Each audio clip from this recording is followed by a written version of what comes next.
الأجل مولا مولا مولا الأجل مولا مولا مولا.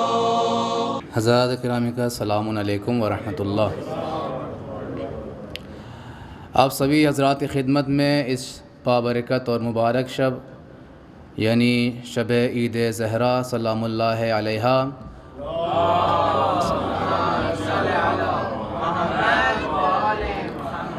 مبارکبادی پیش کرتے ہوئے آپ کی طرف سے تمام علماء، دانشوران، تمام مومنین و مومنات اور رہبر معظم اور خود امام عصر اجل اللہ تعالی فرجہ الشریف کی خدمت میں ہدیہ تبریک پیش کرتے ہیں. جیسا کہ دستور رہتا ہے کہ پروگراموں کو کلام مجید سے آغاز کریں، آج کے اس محفل کو بھی کلام ربانی سے، قرآن مجید کی آیتوں سے آغاز کرتے ہیں. ایک مرتبہ بآواز بلند صلوات پڑھیں.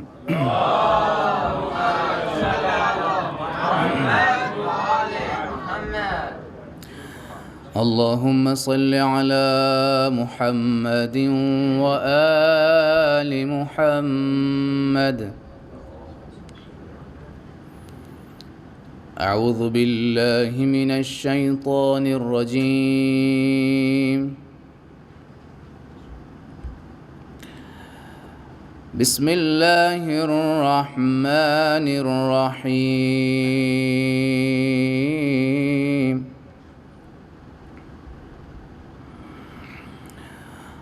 الرحمن علم القرآن خلق الإنسان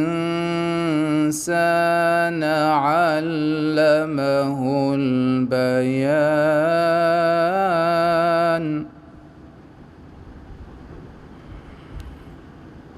الشمس والقمر بحسبان والنجم والشجر يسجدان.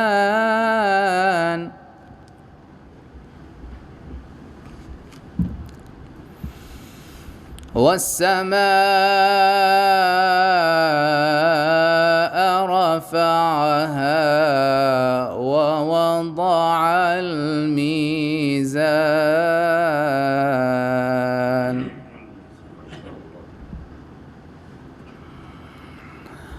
ألا تطغوا في الميزان وأقيموا الوزن بالقسط ولا تخسروا الميزان.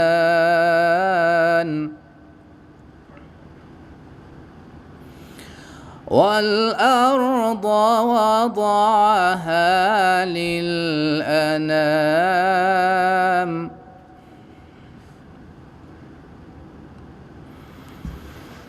والأرض وضعها للأنام فيها فاكهة والنخل ذات الأكمام.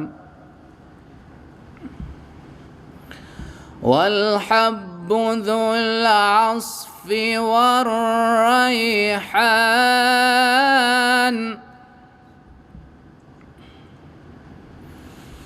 فبأي آلاء ربكما تكذبان.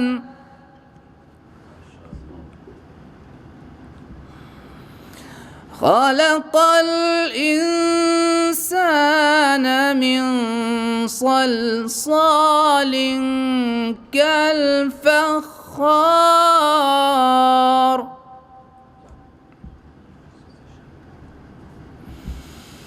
وخلق الجان من مارج من نار.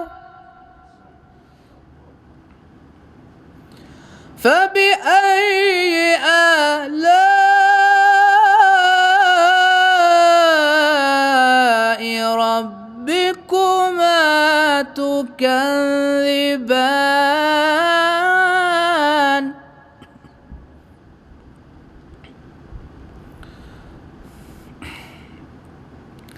رب المشرقين ورب المغربين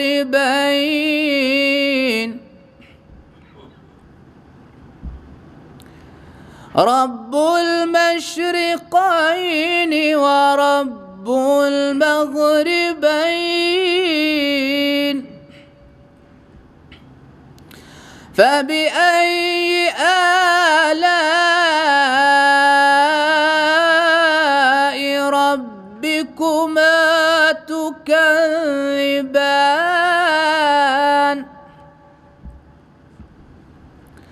مرج البحرين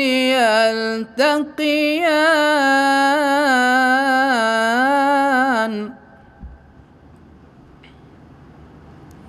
بينهما برزخ لا يبغيان فبأي آلاء ربكما تكذبان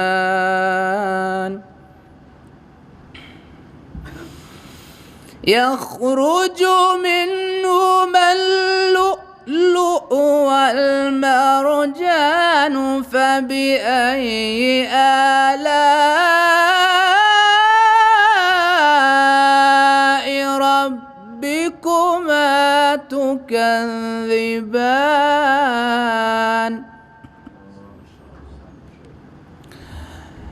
وله الجوار المنشآت في البحر كالأعلام فبأي آلاء ربكما تكذبان صدق الله العلي العظيم اللهم صل وسلم وزد وبارك على رسول الله وآله الأطهار على رسول الله وآله الأطهار اللهم صل على محمد. عزیزو، پروگرام آغاز ہو چکا ہے کلام مجید سے.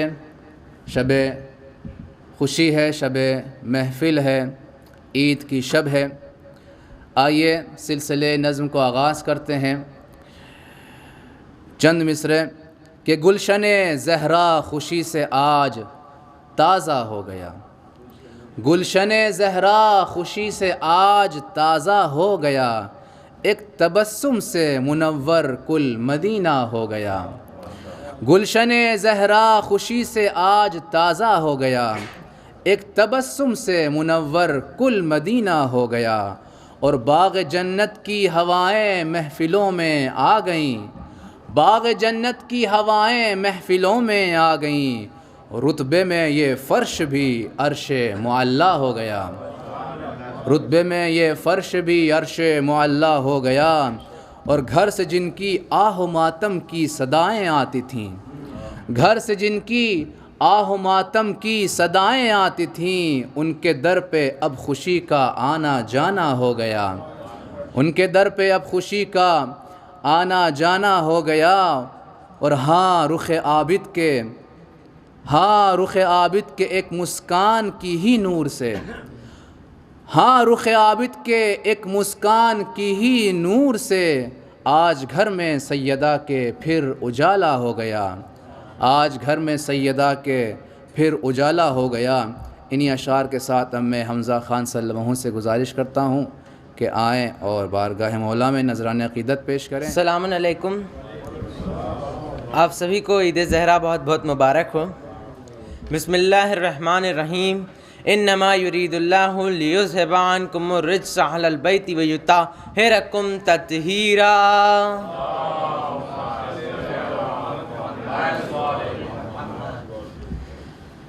کوئی بھی مناسبت ہو، کوئی بھی عید ہو، لہٰذا ذکر اہل البیت اور ذکر الہی ہی ہوگا۔ تو چند اشعار سماعت فرمائیں۔ نماز بولی تبرک میں مجھ کو کیا دیں گے؟ نماز بولی تبرک میں مجھ کو کیا دیں گے؟ حسین بولے تیری زندگی بڑھا دیں گے، حسین بولے تیری زندگی بڑھا دیں گے، اور وہ روح پھونکیں گے شہ کربلا کی مٹی میں، وہ روح پھونکیں گے شہ کربلا کی مٹی میں کہ جس کے سامنے آدم بھی سر جھکا دیں گے، کہ جس کے سامنے آدم بھی سر جھکا دیں گے۔ اور توجہ کا طالب ہوں کہ شہادتوں کی زلیخا نظر اتاریں گی، شہادتوں کی زلیخا نظر اتاریں گی، حسین جان کو یوسف ابھی بنا دیں گے، حسین جان کو یوسف ابھی بنا دیں گے، اور بطور خاص کے بپا کریں گے قیامت ابھی علی اصغر، بپا کریں گے قیامت ابھی علی اصغر۔ وہ رن میں جائیں گے اور صرف مسکرا دیں گے، وہ رن میں جائیں گے اور صرف مسکرا دیں گے کہ کئی جوان ستارے وہاں سے پھوٹیں گے، کئی جوان ستارے وہاں سے پھوٹیں گے، حبیب اپنا پسینہ جہاں گرا دیں گے، حبیب اپنا پسینہ جہاں گرا دیں گے۔ اور آخری شعر کے در بطول کے دشمن جہاں پہ رہتے ہیں، بطور خاص در بطول کے دشمن جہاں پہ رہتے ہیں، وہاں جب آگ لگے گی تو ہم ہوا دیں گے، وہاں جب آگ لگے گی تو ہم ہوا دیں گے۔ اسی شعر کی زمین پر چند اشعار لکھنے کی جرت کری تھی آپ کے حوالے کہ اجازت مل گئی مولا کو گر میدان میں جانے کی، اجازت مل گئی مولا کو گر میدان میں جانے کی، وہ کربل کی زمیں کو آسمانوں سے ملا دیں گے، وہ کربل کی زمیں کو آسمانوں سے ملا دیں گے۔ اور دعا کرو کہ بنے ایسے عاشق مولا، دعا کرو کہ بنے ایسے عاشق مولا، وہ صرف ایک ندا دیں اور ہم گلا دیں گے، وہ صرف ایک ندا دیں اور ہم گلا دیں گے۔ اور یہ بطور خاص کہ جو لوگ بھاگے تھے جنگ احد کے میدان سے، جو لوگ بھاگے تھے جنگ احد کے میدان سے، ہم ایسے لوگوں کا نام و نشاں مٹا دیں گے، ہم ایسے لوگوں کا نام و نشاں مٹا دیں گے۔ اور آخری شعر کہ جو تم لگاؤ گے فتنوں کی آنکھ قوموں میں، جو تم لگاؤ گے فتنوں کی آنکھ قوموں میں، حسین کہہ کے یہ کمسن اسے بجھا دیں گے، حسین کہہ کے یہ کمسن اسے بجھا دیں گے۔ باز بلند صلوات پڑھ دیں۔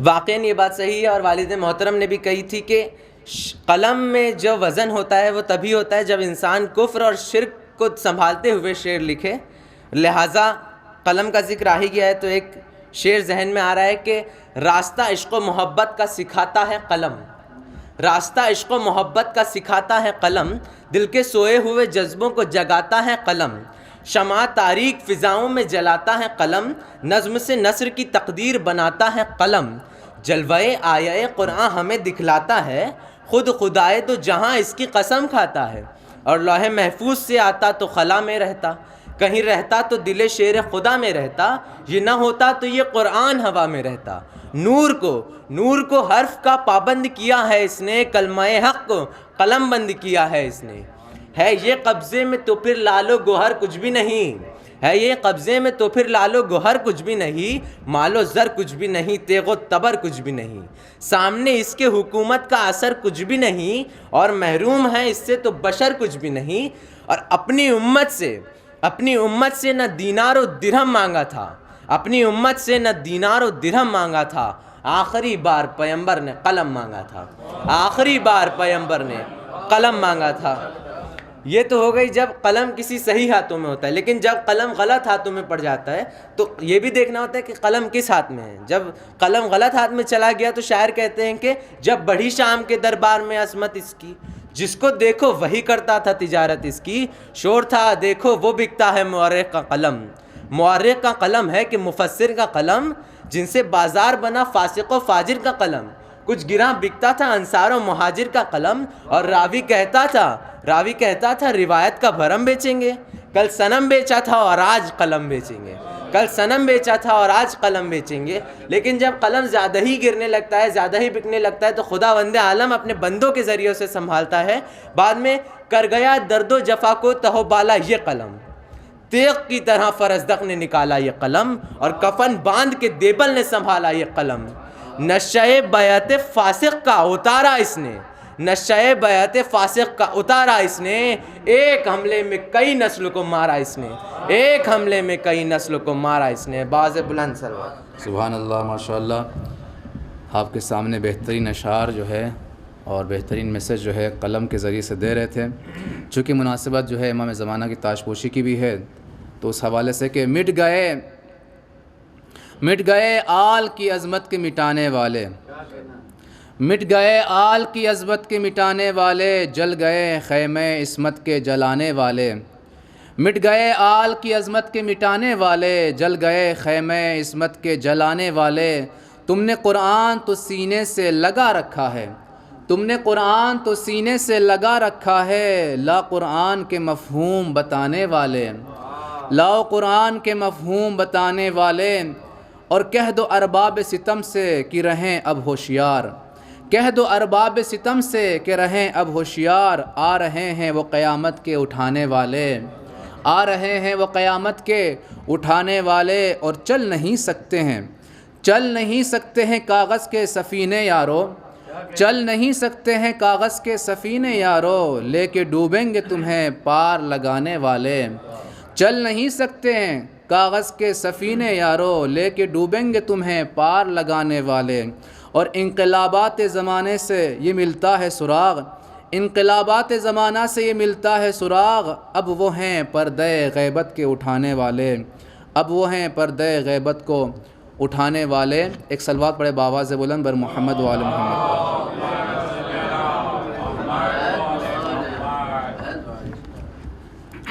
چند مصرے شہزادی سلام اللہ علیہ کے حوالے سے بھی کہ مادر لولو مرجان جناب زہرا، رب کا احمد پہ ہے احسان جناب زہرا، جس پہ سایہ کرے قرآن جناب زہرا، کل ایمان کا ایمان جناب زہرا، اور ہے خدیجہ محمد کی دل و جان بطول، ابو طالب کی لہو دین کی پہچان بطول، اور عقل حوا کی قسم عقل کا جوہر ہے بطول، حسن سارا کی قسم نور کا جھومر ہے بطول، ام موسیٰ کی قسم صبر کا لنگر ہے بطول، صدق مریم کی قسم طاہر و اطہر ہے بطول،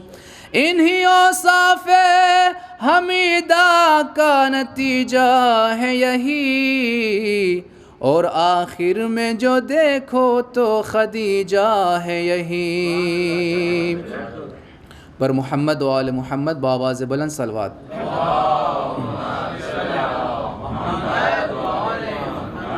اب میں گزار ہوں مولانا حسن حمزہ صاحب سے کہ آئیں اور بارگاہ مولا میں نذران عقیدت پیش کریں۔ السلام علیکم۔ آپ کو عید زہرا عید شجاع بہت بہت مبارک ہو، اور تاج پوشی امام وقت آپ سبھی کو بہت بہت مبارک ہو۔ اور میں سمجھتا ہوں کہ سب سے بڑی یہ شب یہی دلیل سب سے بڑی ہے کہ تاج پوشی امام زمانہ امام وقت ہے جو پردے غیب میں ہے۔ تو آئیے دو مصرے سے آغاز کرتا ہوں کہ امام وقت کے حوالے سے کہ ہٹ جائے گر امام زمان درمیان سے، ہٹ جائے گر امام زمان درمیان سے، لاکھوں بلائیں ٹوٹ پڑے آسمان سے، لاکھوں بلائیں ٹوٹ پڑے آسمان سے، اور کہ مجھ سے میرا امام بہت دور دور ہے۔ اس کو میں اکثر پڑھتا ہوں، ایک بار پھر سے، کہ مجھ سے میرا امام بہت دور دور ہے، عمل ہے برے میرا، عمل ہے برے میرے، میرا قصور ہے۔ مجھ سے میرا امام بہت دور دور ہے، عمل ہے برے میرے، میرا قصور ہے، اور تقویٰ نہیں ہے ہم میں، حقیقت ہے دوستو، تقویٰ نہیں ہے ہم میں، حقیقت ہے دوستو۔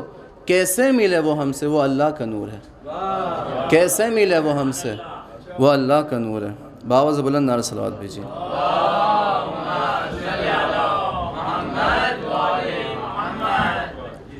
امام زمان کے حوالے سے ایک منقبت ہے، میں چاہتا ہوں کہ آپ لوگ بھی میرا ساتھ دیں. تو العجل مولا مولا مولا العجل مولا مولا مولا، سب مل کے العجل مولا مولا مولا العجل مولا مولا مولا، پھر سے العجل مولا ماشاء اللہ العجل مولا لا، یہ میرا دل نہ رہا، یہ میری جان رہی، تمہارے عشق میں یوں ہے میری سانس رکی، دل میں سمایا ہے تو میرے مولا، جلوہ دکھا دے یوسف زہرا، العجل مولا مولا مولا، ماشاء اللہ العجل لا، ای تو روح و روانم، یادت آرام جانم، با غم دوری تو تا کی زنده بمانم، مانده ام مولا محزون و خسته، چشمم به راحت در خون نشسته، العجل مولا مولا مولا العجل لا، دل میں یہ حسرت لیے ہوں تیری راہ میں کھڑا، پھولوں کی طرح رہوں قدموں میں تیرے پڑا، بندہ ہوں تیرا اے میرے مولا، تیرے غلاموں میں نام ہو میرا، العجل مولا مولا مولا العجل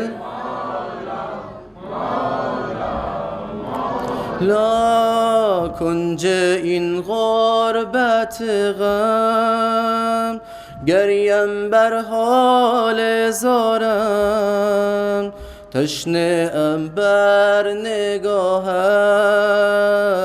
در راه جان سپارم، ای آرزوی خوبان عالم، حسن تو حسن حضرت خاتم، العجل مولا مولا مولا العجل ماشاء اللہ سبحان اللہ لا، پیاسی ہے میری نگاہ، لب پہ ہے آہ و بکا، ہوں اپنا تن من لیے تمہاری راہ میں کھڑا، عشق ہے میرا دریا سے گہرا، تیری محبت ایمان میرا، العجل مولا مولا، اللہ آپ سب کو سلامت رکھے.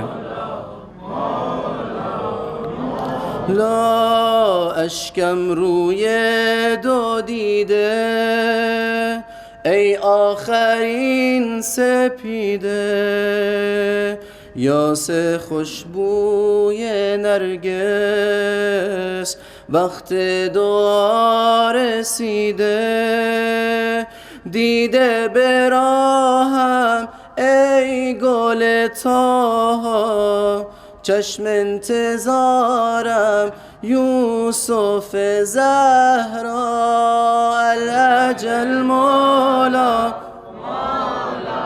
مولا الاجل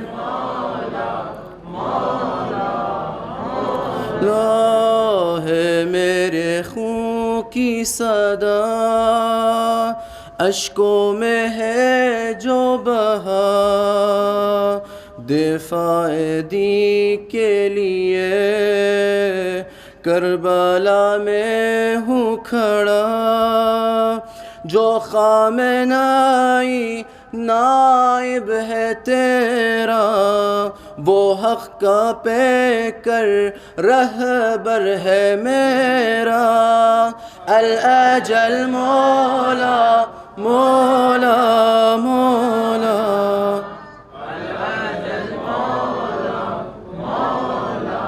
مولا میرے خدا تو بنا مجھ کو سراپا وفا حجت آخر پہ یوں کروں میں جان فدا کرب و بلا میں ہو میرا لاشا قدموں میں ہو تیرا میرا جنازہ الاجل مولا مولا مولا الاجل مولا مولا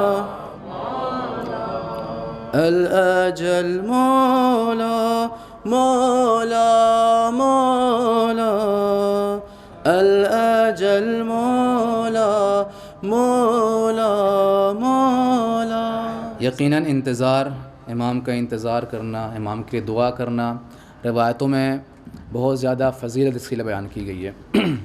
یہاں تک کہ امام فرماتے ہیں، معصوم فرماتے ہیں کہ اگر کوئی امام کے منتظر اس طرح سے رہے کہ اس دنیا سے چلا جائے انتظار میں اور تمام ہم غم اس کا امام علیہ الصلاۃ والسلام کے ہمراہوں میں شامل ہو کر کے ان کے مشن کا ساتھ دینا رہا ہو، تو اگر اس دنیا سے وہ چلا گیا تو وہ ایسا ہے جیسے امام زمانہ کے ساتھ امام کے خیمے میں رہا ہو۔ پھر امام فرماتے ہیں نہیں، بلکہ وہ امام کے ہمراہ جو ہے وہ میدان میں جو ہے کارزار میں شامل رہا ہو۔ پھر فرماتے ہیں وہ رسول خدا کے ساتھ ان کے ہمراہ ہو کر کے پھر میدان میں شہید ہو گیا ہو۔ اس قدر جو ہے ایسے شخص کا جو منتظر امام ہے اس کی فضیلت ہے، لیکن یہ فضیلت اسی وقت حاصل ہوگی جب ہم اپنے کردار کو امام کے کردار سے ملائیں اور انتظار کو اس عملی مقام تک پہنچا دیں جو ہم امام کے لیے وہ ذریعہ فراہم کریں تاکہ امام کا ظہور جلد سے جلد ہو جائے۔ امام کے ظہور کے لیے بآواز بلند صلوات پڑھیں۔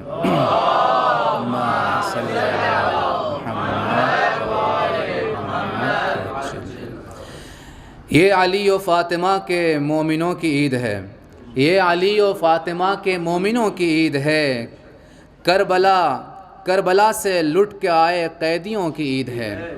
یہ علی و فاطمہ کے مومنوں کی عید ہے، کربلا سے لٹ کے آئے قیدیوں کی عید ہے۔ آج کے دن مسکرائے تھے علی ابن حسین، آج کے دن مسکرائے تھے علی ابن حسین۔ عید زہرا در حقیقت غمزدوں کی عید ہے، عید زہرا در حقیقت غمزدوں کی عید ہے۔ آئیے میں انہی اشعار کے ساتھ جاوید رضوی صاحب سے گزارش کرتا ہوں کہ بارگاہ مولا میں نذرانہ عقیدت پیش کریں۔ آپ سبھی کو عید زہرا مبارک ہو۔ چند شعر کہ دشمن حیدر کریں ہم سے وفا ممکن نہیں، کہ دشمن حیدر کریں ہم سے وفا ممکن نہیں، اور راستہ ہو ان کا حق کا راستہ ممکن نہیں۔ شعر پہ توجہ کہ دشمن حیدر کریں ہم سے وفا ممکن نہیں، اور راستہ ہو ان کا حق کا راستہ ممکن نہیں، اور بغض حیدر کے مرض میں جن کی گزری ہے حیات، سرکار کہ بغض حیدر کے مرض میں جن کی گزری ہے حیات، حسر تک ایسے مریضوں کی دوا ممکن نہیں۔ کہ حشر تک ایسے مریضوں کی دوا ممکن نہیں. اور جس کو جی چاہے اسے صدیق کہہ لیجئے مگر جس کو جی چاہے اسے صدیق کہہ لیجئے مگر رائے زن کو مان لیں ہم پیشوا ممکن نہیں. کہ رائے زن کو مان لیں ہم پیشوا ممکن نہیں. اور ٹوٹ جاتے ہیں علم کو دیکھ کر جن کے نکاح ٹوٹ جاتے ہیں علم کو دیکھ کر جن کے نکاح راہ جنت کا ملے ان کو پتہ ممکن نہیں. امام زمانہ کے حوالے سے تاج بزرگ چند شعر سرکار کہ نور حق پھر نور کا جلوہ ہوگا. نور حق پھر نور کا جلوہ ہوگا. منتظر ہم ہیں تو ایک روز نظارہ ہوگا. نور حق پھر نور کا جلوہ ہوگا اور منتظر ہم ہیں تو ایک روز نظارہ ہوگا.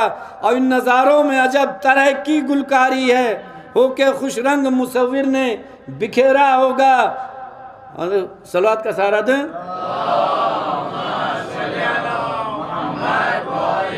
نہ کوئی ظالم نہ کوئی فریادی جب زمانے میں امامت کا زمانہ ہوگا. جب زمانے میں امامت کا زمانہ ہوگا. چند صلوات و سر کا سہارا دیں. صلوات امام زمانہ کے حوالے سے منقبت کے دو شعر. ان کی راہوں میں یہاں سب کی بچھی ہیں آنکھیں. ان کی راہوں میں یہاں سب کی بچھی ہیں آنکھیں.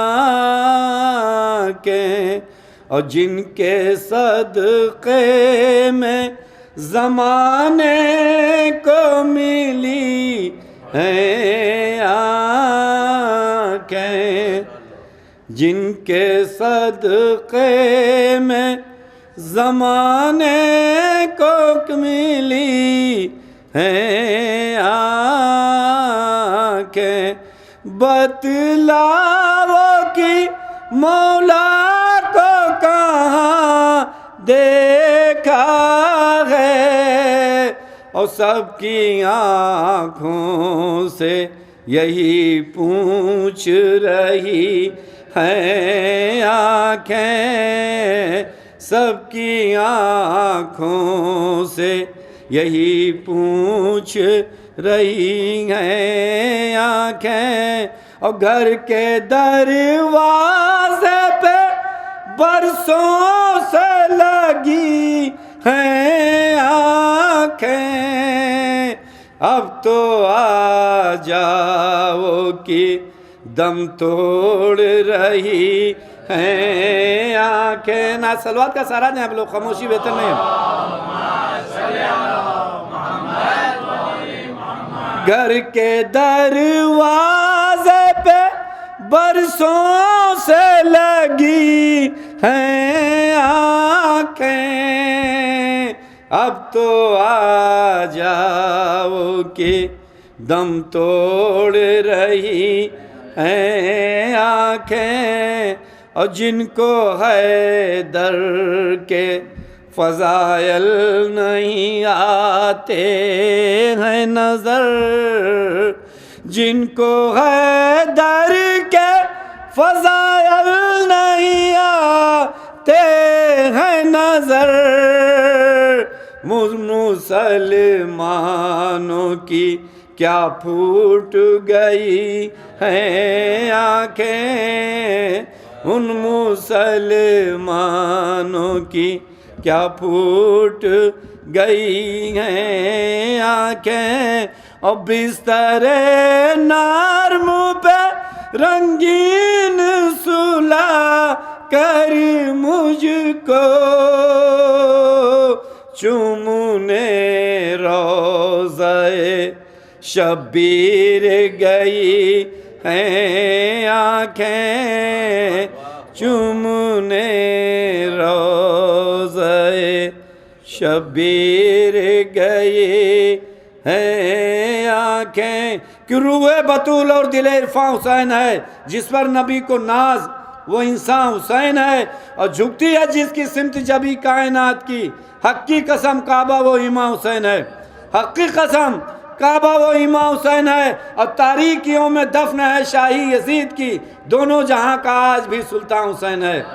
دونوں جہاں کا آج بھی سلطان حسین ہے. اور غرق کیسے ہو طوفان ظلم کی کشتی دین حق کا نگہباں حسین ہے. تجھ کو فکر کیا ہے حساب و کتاب کی، جاوید تیری نجات کا سامان حسین ہے. جاوید تیری نجات کا سامان حسین ہے. مولا غازی عباس علمدار کا تذکرہ، ان کے پرچم کا تذکرہ ہوا. سماعت فرما لیں کہ غازی کی شجاعت کا یہ عنوان بھی ہوگا، غازی کی شجاعت کا یہ عنوان بھی ہوگا، مشکیزے میں دریا ہے تو طوفان بھی ہوگا. غازی کی شجاعت کا یہ عنوان بھی ہوگا، مشکیزے میں دریا ہے تو طوفان بھی ہوگا. اور عباس کے پرچم کو ذرا غور سے دیکھو، عباس کے پرچم کو ذرا غور سے دیکھو، پنجہ ہے تو بیعت کا گریبان بھی ہوگا. عباس کے پرچم کو ذرا غور سے دیکھو، پنجہ ہے تو بیعت کا گریبان بھی ہوگا. اور اسی حوالے سے فرش اعضاء کے بارے میں جناب شہزادی شہزادی زینب سلام اللہ علیہ کے بارے میں، جنہوں نے معرکہ جیت کر کے اور شام و کوفہ کو فتح کر کے پھر مدینہ گئی ہیں کہ میرے مولا کے پھریرے کی ہوا باقی ہے، میرے مولا کے پھریرے کی ہوا باقی ہے، حشر تک فاطمہ زہرا کی دعا باقی ہے. میرے مولا کے پھریرے کی ہوا باقی ہے، حشر تک فاطمہ زہرا کی دعا باقی ہے. اور معرکہ جیت لیا زینب نے، معرکہ جیت لیا زینب نے، مٹ گیا تخت ستم فرش عزا باقی ہے، مٹ گیا تخت ستم فرش عزا باقی ہے. انہی اشعار کے ساتھ میں احتشام صاحب سے گزارش کرتا ہوں کہ بارگاہ مولا میں نذرانہ عقیدت پیش کرنے کی تشریف لائیں. حاضرین محفل سلام علیکم. آپ تمام حاضرین کو عید زہرا کی بہت بہت مبارکباد پیش کرتا ہوں. اس 2-4 منٹ کی زحمت. کتنی پرنور تر و تازہ سحر آئی ہے، کتنی پرنور تر و تازہ سحر آئی ہے، باغ فردوس کی خوشبو فضا میں چھائی ہے، باغ فردوس کی خوشبو فضا میں چھائی ہے. خدا کے فضل سے خوشیاں ہیں ساتھ رحمت کے، خدا کے فضل کے خوشیاں ہیں ساتھ رحمت کے. عید زہرا کی مبارک وہ گھڑی آئی ہے، عید زہرا کی مبارک وہ گھڑی آئی ہے. یوں چہکتے ہیں مسرت سے شیعوں کے چہرے، یوں چہکتے ہیں مسرت سے شیعوں کے چہرے، مسکراہٹ گل زہرا پہ نظر آئی ہے. ہر محب یہ ملا مجلس و ماتم کا تبرک ہم کو، بطور خاص دیکھیں گے یہ شعر کی، یہ ملا مجلس و ماتم کا تبرک ہم کو، معرفت حق کی اذان ہمیں کروائی ہے، معرفت حق کی اذان ہمیں کروائی ہے. ہم گناہ گار ہیں پھر بھی یہ شرف حاصل ہے، ہم گناہ گار ہیں پھر بھی یہ شرف حاصل ہے. ہم نے مظلوم کا غم اور خوشی منائی ہے، ہم نے مظلوم کا غم اور خوشی منائی ہے. تاج پوشی ہے جو مہندی کی ملا ہے منصب، تاج پوشی ہے جو مہندی کی ملا ہے منصب. فوج آداب اسی بات سے گھبرائی ہے، فوج آدا اب اسی بات سے گھبرائی ہے. عرش پر دھوم ہے کہ عید منائیں ہم سب، عرش پہ دھوم ہے کہ عید منائیں ہم سب. شاد دکھتی ہمیں شبیر کی ماں جائی ہے، شاد دکھتی ہمیں شبیر کی ماں جائی ہے. کیوں بغل گیر نہ ہو آج غلامین بطول، کہ کیوں بغل گیر نہ ہو آج غلامان بطول. آج ظالم کو میسر ہوئی رسوائی ہے، آج ظالم کو میسر ہوئی رسوائی ہے. کہ ذکر ہے در کا، ذکر ہے در کا، چھڑا جب بھی ثنا خوانوں میں، ذکر ہے در کا، چھڑا جب بھی ثنا خوانوں میں. جام مدحت کے چلے مسجدوں میں خانوں میں جام مدحت کے، چلے مسجدوں میں خانوں میں، اور خم بخن بھی انہوں نے دب لفظوں میں کہا، خم بخن بھی انہوں نے دب لفظوں میں کہا، جن کے ارمان دبے رہ گئے پالانوں میں، جن کے ارمان دبے رہ گئے پالانوں میں۔ بآواز بلند صلوات پڑھیں۔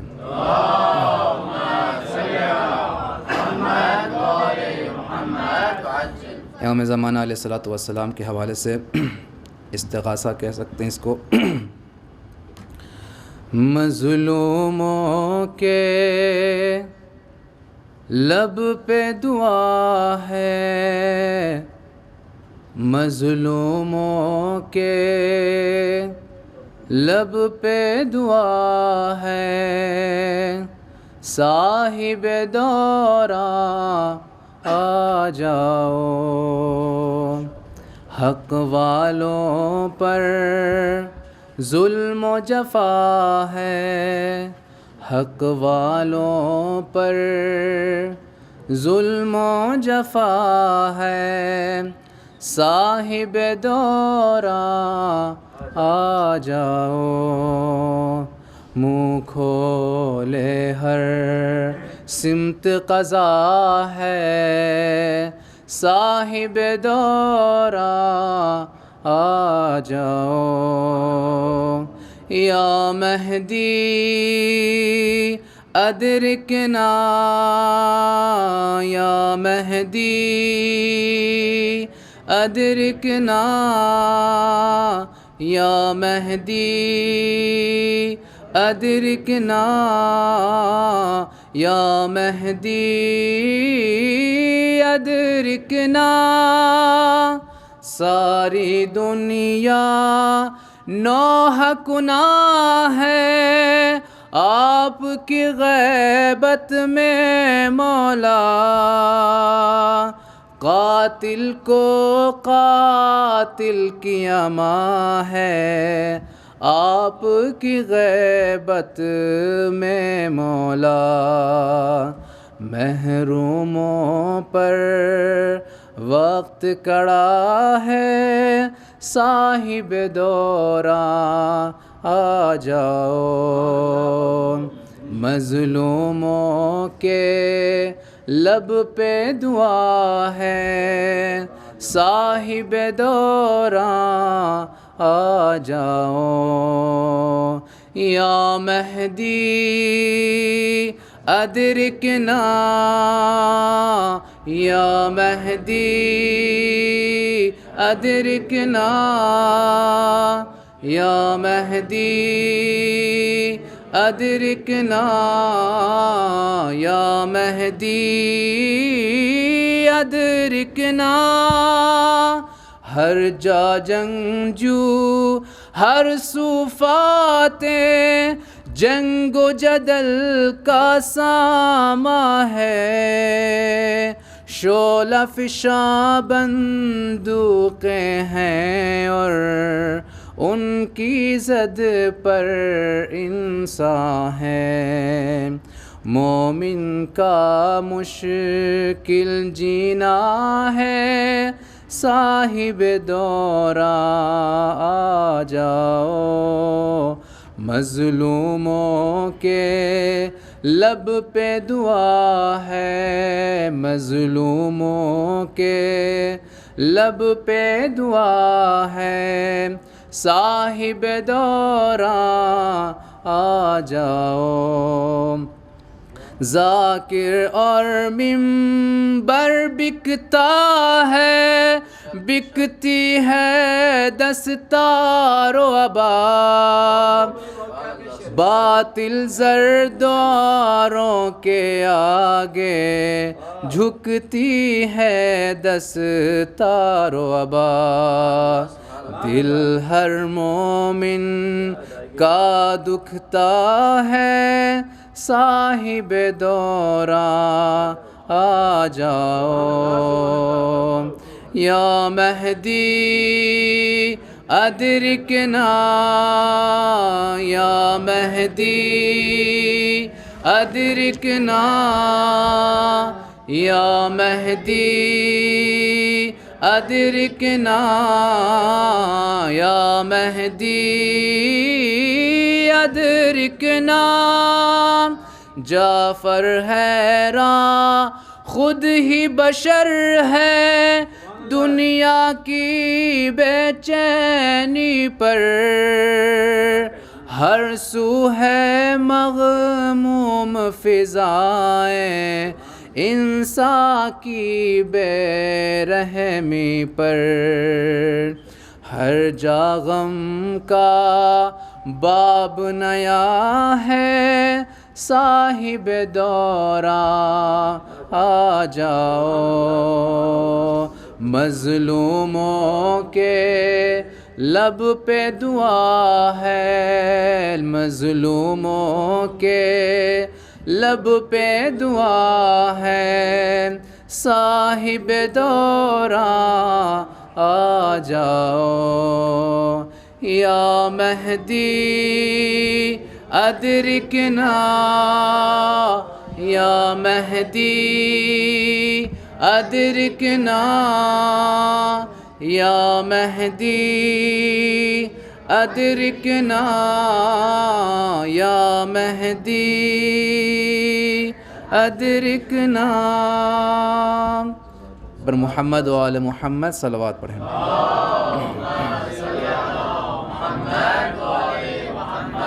اسی کلام کے ساتھ اور اسی دعائیہ کلمات کے ساتھ میں گزارش گزار ہوں عالی جناب مولانا سید محمد فیاض باقر حسینی صاحب سے کہ آئیں اور آپ کے سامنے اپنے بیانات سے محظوظ فرمائیں۔ بابا السلام علیکم ورحمۃ اللہ وبرکاتہ۔ رب اعوذ بک من ہمزات الشیاطین واعوذ بک رب ان یحضرون۔ بسم اللہ الرحمن الرحیم۔ الحمد للہ وسلام علی عبادہ الذین اصطفیٰ، ولعنۃ الدائمۃ الباقیۃ علی اعدائہم اجمعین من الآن الی قیام یوم الدین۔ اما بعد فقد قال الحکیم بسم اللہ الرحمن الرحیم۔ یا ایھا الذین آمنوا اطیعوا اللہ واطیعوا الرسول واولی الامر منکم۔ صلوات علی محمد وعلی محمد۔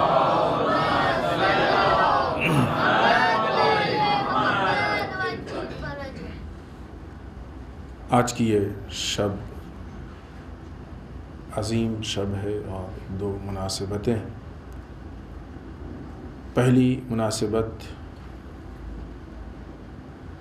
چونکہ گزرا ہوا دن 11ویں امام کے شہادت کا دن ہے، لہٰذا آنے والا دن ہمارے وقت کے امام کی امامت کا پہلا دن ہے۔ دوسری مناسبت روایات کے اعتبار سے بعض دشمنان اہل بیت کے قتل و غارت کی خبر، جب بعض دشمنان اہل بیت کے واصل جہنم اور قتل ہونے کی خبر جب امام سجاد علیہ السلام تک پہنچی،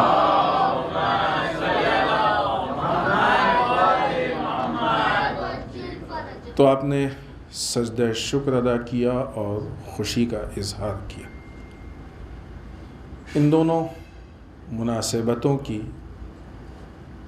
تبریک و تہنیت آپ سب کی خدمت میں پیش کرتے ہیں، اور ہم سب کی طرف سے تمام علماء، مراجع، ولی فقیہ اور بالخصوص خود وقت کے امام کی خدمت میں تبریک و تہنیت عرض کرتے ہیں۔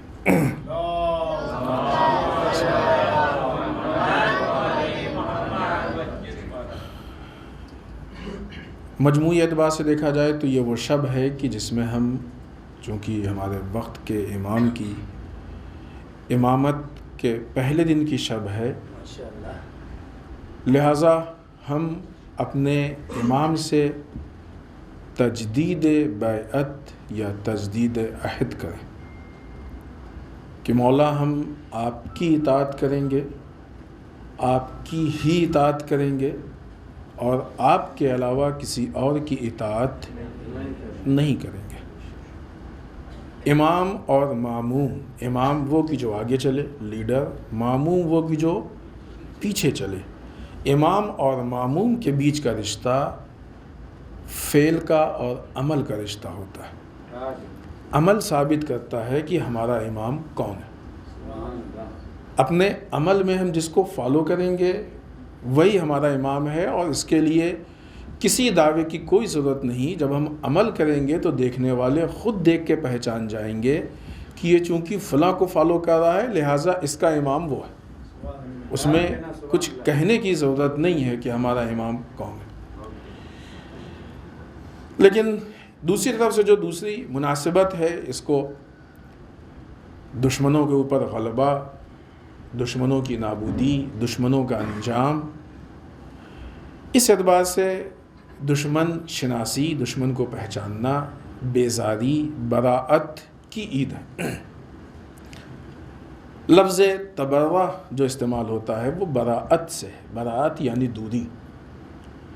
جس طریقے سے ہماری یہ ذمہ داری ہے کہ عمل کے اعتبار سے اپنے امام سے نزدیک ہوں، اور اتنا نزدیک ہوں کہ شہید مطہری فرماتے ہیں کہ یہ عزاداری وہ وسیلہ ہے کہ جو ہماری روح کو امام حسین کی روح سے متصل کر دے۔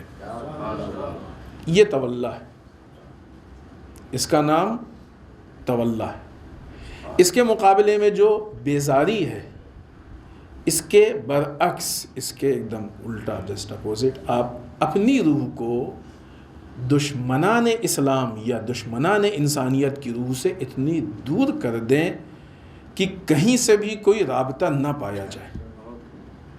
اسے براءت کہتے ہیں، اسے بیزاری کہتے ہیں۔ ظاہر سی بات ہے، انسان جو باتیں کرتا ہے اور جو کام کرتا ہے تو وقتاً فوقتاً اس کو زبان سے ادا کرتا ہے، لہٰذا صرف زبان سے ادا کرنے کا نام براءت یا تبرہ نہیں ہے۔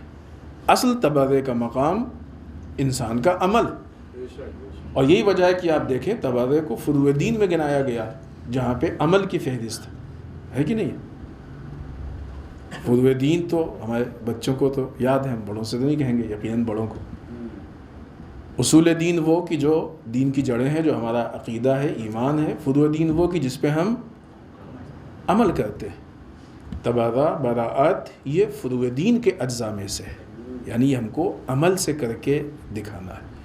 جب ہم عمل سے دکھائیں گے تو لوگ خود بخود سمجھ جائیں گے، جس طریقے سے ہمارا عمل یہ ثابت کرتا ہے کہ ہم کس کو فالو کر رہے ہیں، اسی طریقے سے ہمارا عمل یہ ثابت کرتا ہے کہ ہم کس سے بیزار ہیں، کس سے دور ہیں۔ دونوں کام عمل کے ذریعے سے، اور دونوں فروع دین میں ہیں۔ اگرچہ عقائد کی بنیاد پہ ہیں، عقائد کے نتیجے میں ہیں، اصول کے نتیجے میں ہیں، وہ اپنی جگہ پہ ہے، اس سے انکار نہیں ہے، لیکن اصل جو نتیجہ ہے، جو اصل اس کی کیفیت ہے، وہ فروع دین میں ہے۔ لہذا اصل جو دشمن کو پہچاننے کی چیز ہے کہ کس طریقے سے ہم دشمن سے دور ہوں، یہ واقعی ایک وسیع موضوع ہے، اور وقتاً فوقتاً کوشش کرتے ہیں کہ کچھ چیزیں آپ کی خدمت میں پیش کریں۔ آج خلاصتاً اس بات کو سمیٹ کے ہم کس طرح کے دشمن ہوتے ہیں، دشمنوں کی روش کیا ہے کام کرنے کی، ان کے اہداف کیا ہیں، ایک خلاصہ بہت مختصر، ورنہ یہ گفتگو بہت تفصیلی ہے، یہ ایک آدھ تقریر کی یا ایک آدھ گھنٹے کی گفتگو نہیں ہے، لیکن ایک خلاصہ کلی طور پہ ہم آپ کی خدمت میں پیش کریں، اور یہ وہ چیز ہے کہ جو دونوں کا باعث بنتی ہے، اطاعت کا بھی باعث بنتی ہے، اور دوسری طرف سے دوری اور بیزاری کا بھی باعث بنتی ہے۔ لہٰذا اگر ہم اسلام کی نگاہ میں دیکھیں، بالخصوص قرآن مجید کی آیات نے بھی اشارہ کیا ہے، ورنہ روایات ہیں، آیات اور روایات میں بہت سارے دشمنوں کی فہرست گنائی گئی ہے۔ اس اینگل سے کبھی قرآن مجید میں بھی تحقیق کیجئے گا، سرچ کیجئے گا، اور روایات کو بھی دیکھیے گا۔ آیات اور روایات میں بہت سارے دشمنوں کو ذکر کیا گیا ہے. ہم یہاں پہ آپ کے سامنے ان میں سے صرف 4 طرح کے دشمن، یہ 4 وہ ہیں کہ جو دشمن یا دشمن کی قسمیں آپ کے سامنے پیش کریں گے، اور پھر اس کے بعد ان کی روش پہ تھوڑی سی گفتگو کریں گے. سب سے بنیادی اعتبار سے جو نام آتا ہے دشمن میں وہ ہے شیطان. کچھ بھی ہوتا ہے، کبھی بھی ہم بہکتے بھی ہیں اپنے اس سے تو کہتے ہیں کیا کریں، وہ شیطان نے بہکا دیا، ہوتا ہے نا. تو سب سے پہلا جو نام آتا ہے بہکنے میں وہ کس کا آتا ہے؟ شیطان کا. یہ ہمیں پہچان لینا چاہیے کہ شیطان ہمارا دشمن ہے. دشمن کا مطلب ہم نے کسی موقع پہ یہ بات پیش کی تھی لیکن صرف یاد دلا دیں. دشمن کہتے کس کو؟ جس سے ہمارے منافع کو، فائدے کو نقصان پہنچے، یا جو ہمارے فائدے کو نقصان پہنچائے، وہ دشمن ہوتا ہے. بچے سے اگر پوچھئے کون دشمن ہے تو بچہ سمجھتا ہے کہ جو ہمارے ہاتھ سے چاکلیٹ چھین رہا ہے وہ ہمارا دشمن ہے. اسی بچے کے باپ سے پوچھئے کہ یہ دشمن ہے، کہے گا نہیں چاکلیٹ ہی تو ہے، اس میں کون سی دشمنی. کیوں فرق ہو گیا؟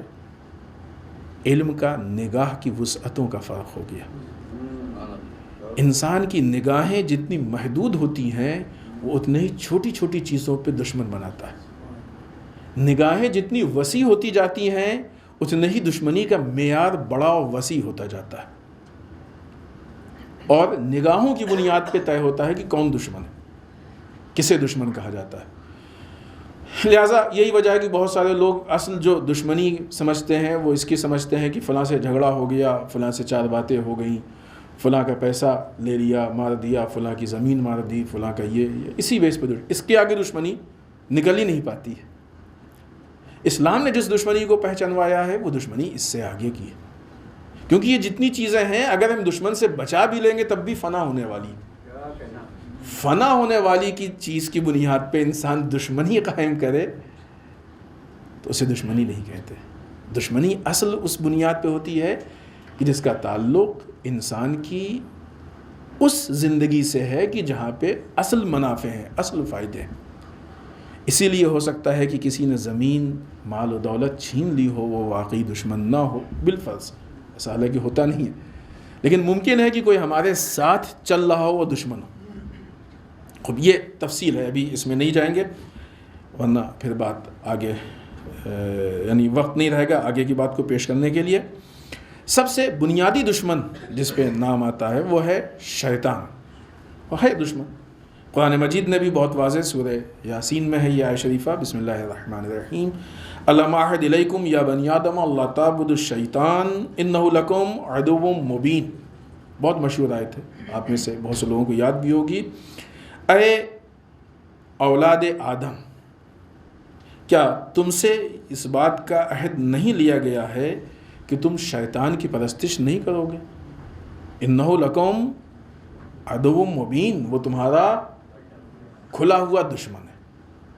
خود دشمن کا مطلب یہ ہوا کہ دشمن جس چیز کی طرف ہم کو دعوت دے ہم کو اس سے پرہیز کرنا ہے، اس کا الٹا جانا ہے، اس لیے کہ وہ غلط راستے کی طرف دعوت دے رہا ہے. اور ہم کو اگر صحیح راستہ چاہیے تو دشمن کے راستے سے پرہیز کرنا. یہ دشمن کے لیے ایک بنیادی چیزوں میں سے پہلی قسم ہو گئی دشمن کی، شیطان، ابلیس، کہ جو انسان کو بہکانے کی کوشش کرتا ہے. کبھی یہ نہیں آپ کہہ سکتے ہیں کہ شیطان کو 100% بہکا لے گا، یہ ابلیس میں طاقت نہیں، یہ ہماری غلط فہمی ہے. شیطان کوشش کرے گا، اور یہی وجہ ہے کہ شیطان جہاں معصومین کی گفتگو ہے، ائمہ کی گفتگو ہے، وہ اپنی جگہ، غیر معصوم لوگوں میں علماء ایسے ہیں جنہوں نے پوری زندگی گزر گئی کوئی گناہ نہیں کیا. اس کا مطلب کیا ہوا؟ شیطان نے کوشش کی، پوری کوشش کی، اس پہ واقعات بھی ہیں لیکن وہ کامیاب نہیں ہو پایا. بہت سارے حالات پیدا ہوئے، مشکلات پیدا ہوئیں. یوں ہی کوشش اتنی آسان نہیں ہوتی کہ آگے کہا کہ مثلا گناہ کرو، کہا نہیں کریں گے، چھوڑ دیا، نہیں. حالات اتنے تنگ ہو جاتے ہیں، زمانہ اتنا خراب ہو جاتا ہے کہ انسان پھر سوچتا ہے ہمارے پاس کوئی راستہ نہیں ہے. یہی انسان کی غلط فہمی ہے. حرام کو راستہ نہیں کہا جاتا ہے, گناہ کو راستہ نہیں کہا جاتا. یہ بنیادی اعتبار سے ہم لوگ سمجھ لیں, یہ شیطان اس راستے کو دکھاتا ہے. تو سب سے بنیادی دشمن ہمارا شیطان ہے. لیکن یہ کہاں تک کام کرتا ہے؟ کوشش کرتا ہے, کوشش کرتا ہے. یہ ایکسٹرنل دشمن ہے ایک طرح کا. دوسرے نمبر پہ جس دشمن کو پہچانوایا گیا ہے وہ ہمارا نفس امارہ ہے. یہ ہمارا انٹرنل دشمن ہے. باہر سے جب دشمن نوک کرتا ہے, دق الباب کرتا ہے, تو اندر سے یہ پازیٹیو جواب دیتا ہے. اگر اس نے جواب دے دیا اور دونوں مل گئے تو انسان بہک جاتا ہے. لیکن اگر ہم نے اس کے اوپر کنٹرول کر لیا تو پھر انسان ہر چیز پہ کنٹرول کر سکتا ہے. مشکل یہیں سے. قرآن مجید نے بھی کہا, سورہ یوسف آیت نمبر 53 کا حصہ ہے, بسم اللہ الرحمن الرحیم, ان النفس لامارۃ بالسوء. یہ انسان کا جو نفس امارہ ہے یہ برائی کا حکم دینے والا ہے. یہ انٹرنل اور وہ ایکسٹرنل یہ مل کے پھر انسان کو. لیکن اگر یہاں پہ ہم اپنے نفس امارہ کو کمزور کر دیں, نفس پہ کنٹرول وہ اسی پہ کنٹرول, اپنے اوپر کنٹرول وہ اسی پہ کنٹرول, اس پہ کنٹرول ہو گیا تو پھر وہ باہر والا لاکھ کوشش کرتا رہے, سر مارتا رہے, سر پٹکتا رہے, کبھی بھی وہ کامیاب نہیں ہو سکتا ہے. اس کے لیے 2 روایتیں بھی ہم آپ کی خدمت میں پیش کر دیں کہ اگرچہ بہت تفصیلی گفتگو اس پہ ہونی چاہیے اور فکر کریں آپ لوگ. رسول اللہ صلی اللہ علیہ وآلہ وسلم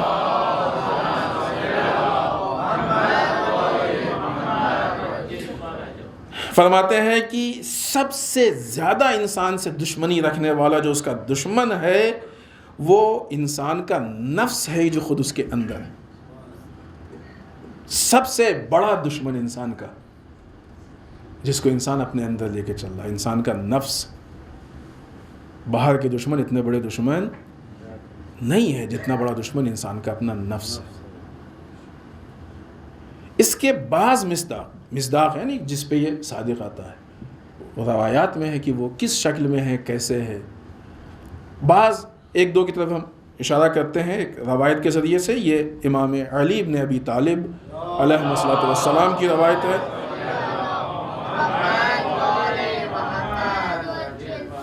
انسان سے سب سے زیادہ دشمنی رکھنے والی چیز جو اس کے اندر شہوت اور غصہ ہے وہ. شہوت ایک تفصیلی چیز ہے, وسیع چیز ہے. انسان کی خواہشات ہیں, وہ خواہشات جنسی بھی ہیں اور غیر جنسی بھی ہیں. وہ خواہشات شہرت کی ہے, دولت کی ہے, واہواہی کی ہے, تعریف کی ہے, عہدے کی ہے, منصب کی ہے. بہت سی چیزیں انسان پسند کرتا ہوتا ہے, اس کو پسند فلاں چیز پسند ہے. بعض اوقات نہایت احمقانہ اور اگرچہ اس میں سے اکثر ایسی چیزیں ہوتی ہیں جو انسان پسند کرتا ہے. خواہشات کون سی عقل مندی کی چیز پسند کروائے گی انسان کو؟ یہ نہیں ہے. یا کچھ چیزیں ہوتی تو صحیح ہیں لیکن غلط طریقے سے. انسان کو, بعض لوگوں کو خواہش ہوتی ہے, شہوت ہوتی ہے ذائقے کی, وہ صحیح طریقے سے بھی ہوتا ہے, بعض اوقات غلط طریقے سے بھی ہوتا ہے. یا جنسی شہوت صحیح طریقے سے بھی ہے, غلط طریقے سے بھی ہے. اور ایسے بہت سارے مصداق, جتنی بھی دنیا کی یہ چیزیں ہیں, اس کی خواہش یا اس کی تمنا, یہ انسان کے لیے بہت بڑی دشمنی کو لے کے آتی ہے. لہذا اگر ان دونوں روایتوں کو ملا لیں کہ جو رسالت مآب سے, مولا کائنات سے ہے, تو انسان کے اندر جو چیز دشمنی ہے وہ چیز ہے کہ جو نفس امارہ کی بنیاد پہ خواہشات, غصہ. ایک چیز جو خواہشات اور غصے میں کامن ہے وہ یہ کہ یہ دونوں جب انسان کے اوپر غالب آتی ہیں تو انسان کا دماغ, انسان کی عقل کام کرنا بند کر دیتی ہے. دشمن کا کام سب سے بڑا یہی ہے. اور ابھی آگے جب گفتگو آئے گی تو ہم اگر وقت رہا تو پیش کریں گے, لیکن یہاں پہ بھی ذکر کر دیں. دشمن کا سب سے بڑا کام یہ ہے کہ انسان کا عقل سے جو کنیکشن ہے اس کو ختم کر دیتا ہے, تبھی وہ فائدہ اٹھا سکتا ہے. جب تک یہ عقل سے کنیکٹ ہوگا اس وقت تک دشمن فائدہ نہیں اٹھا سکتا ہے.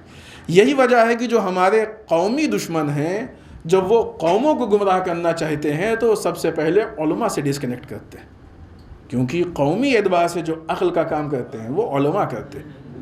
جب تک ان سے ڈسکنیکٹ نہیں کریں گے اس وقت تک یہ غالب نہیں آ سکتے ہیں، کامیاب نہیں ہو سکتے ہیں. اگر انشاءاللہ وقت رہا تو اس پہ بھی وضاحت کریں گے. تیسری چیز جس کو دشمنی کے نام پہ، اگرچہ اس اعتبار سے اگر جو مصداق ہے دیکھیں تو بہت ساری چیزیں گنائی گئی ہیں، لیکن اس کو ایک قسم کے عنوان سے ہم آپ کی خدمت میں پیش کر رہے ہیں، لوگوں کے بیوی بچے. عجیب ہے نا؟ لیکن مسئلہ یہ ہے کہ اس کو خود قرآن مجید نے ذکر کیا ہے. سورہ تغابن آیت نمبر 14. بسم اللہ الرحمن الرحیم. یا ایھا الذین آمنوا ان من ازواجکم و اولادکم عدوا لکم فاحذروہم. اے صاحبان ایمان، تمہاری بیوی اور تمہاری اولاد میں سے بعض تمہارے دشمن ہیں. ہاں، سب کی بیوی بچے دشمن نہیں ہیں، بعض دشمن ہیں. وہ بیوی بچے کی جو، پھر آپ کو ایک جملہ یاد دلائیں، ہم نے اس کو کسی نکاح کی اس میں یہاں پہ ذکر بھی کیا ہے کہ جس وقت صدیقہ طاہرہ کی شادی ہوئی تو مولا کائنات سے اگلے دن رسول اللہ صلی اللہ علیہ وآلہ وسلم نے